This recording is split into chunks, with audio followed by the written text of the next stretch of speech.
Hey there, and welcome to painting Atuin, who for some reason has acquired a particularly shiny finish to his undercoat. It's meant to be matte black paint, but I've been having a funny old time with it. Even though I'll give it a damn good stir, for whatever reason the matting agent isn't blending through the enamel, which is a little bit frustrating, but it'll be fine, so there's no worries about that. So as you can see, priming is already done, and it'll be on to the other 3 stages of painting. So the next step is under/base painting, where I'm going to be blocking in all the different colours of the different areas of this mini. That'll get followed by base/painting, which will be adding the tonality and a bit of shading or lightening, depending on how. Well, I'll be laying up dark colours first and working from dark to light. It's easier that way, I find. And then that'll be followed by highlighting and the finalising, finishing off bits. So I shall be back in a mo when I've blocked all of this guy in.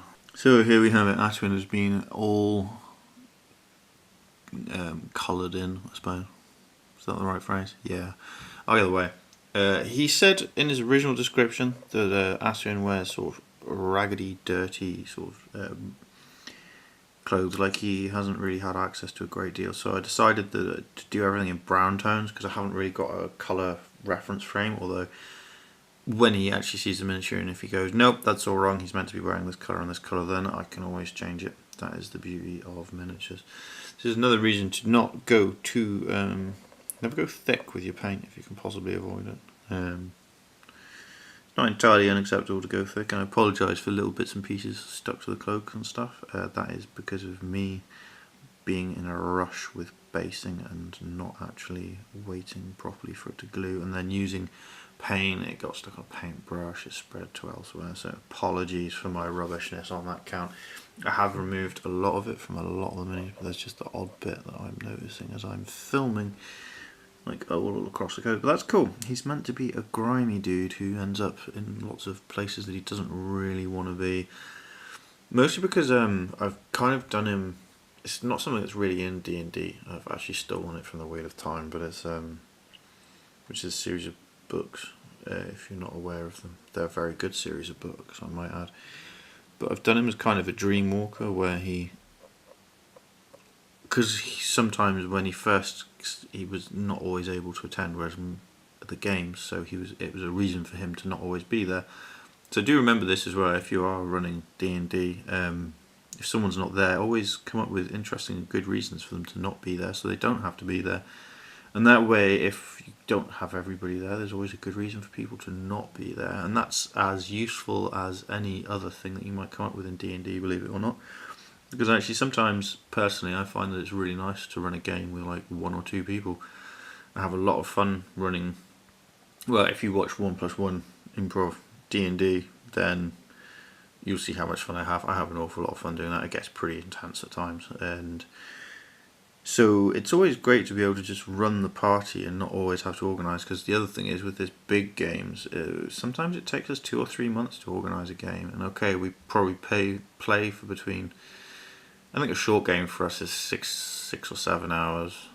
The longest game we've played, though, I think we once played for about 14 hours straight, maybe 15 hours. I know we started at like 8 PM or something, and we were still playing at 6 o'clock the next day, in the morning, that is. If we played till the evening, that would be ridiculous. But yeah, so we have some pretty long sessions. That's like a 12-hour session. Okay, so 12 hours is probably the longest we've ever played for, but even so, it's a lot.